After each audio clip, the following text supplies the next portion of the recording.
The Torah portions of last week, this week, and the coming week really are at the very foundation of the birth of our nation.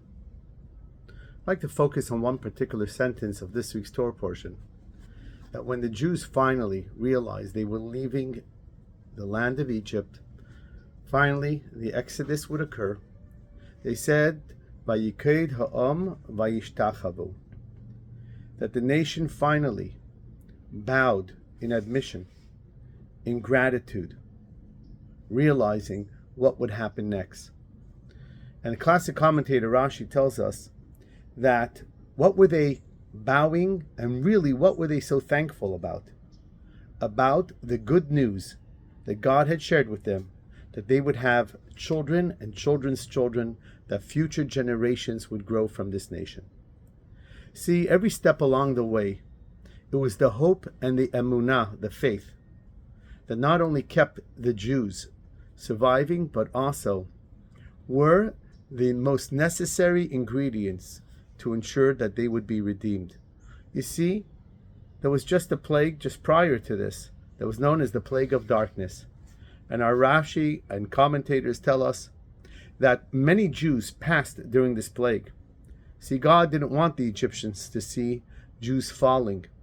He didn't want them, as we've been witnessing over the last couple of days, of how our nations celebrate our downfall. So God didn't want that.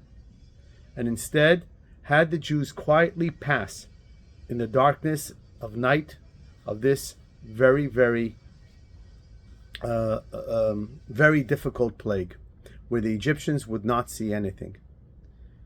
Why did they pass?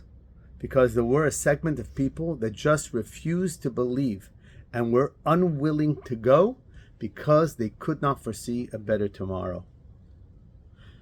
One of the release hostages of this week, may God only increase their numbers and may their terrible situation end, was someone by the name of Gadi Moses, 80 years old. And when he came out, he said that during all the days of imprisonment, all his days of being held a hostage, he never broke. He said, I never broke and I never cried.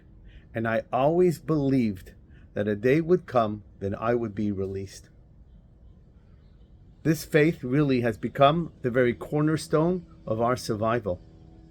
And as we hear about the parents of hostages, until, God forbid, that piece of news comes that they're no longer with us, they never give hope, they never give up, that one day they'll be able to embrace them in their arms once again. This was one of the challenges of the Holocaust. Question is, why do we want to survive?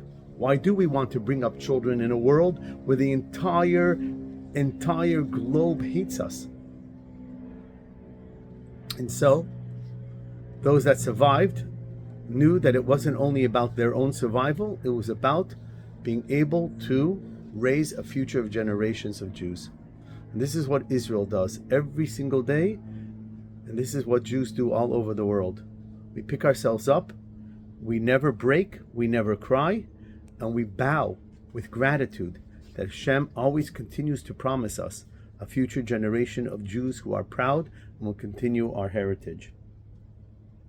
We have to wait for the days not only when our hostages will just return, and somehow we just hope that we'll have a couple of years of respite, and that somehow maybe things won't be bad anymore. But rather we have to wait where things completely turn around, that we will be only in surrounded by days of joy and festivity. And that's what our sages tell us about the fast days, that hayamim elu yehafchu l'sasen simcha, that these days will turn. Not only will they disappear because the reason for their suffering and for fasting no longer will be, but rather these days will become days of happiness. We will appreciate that everything that happened to us was only to be able to build a better tomorrow. Have a great Shabbos.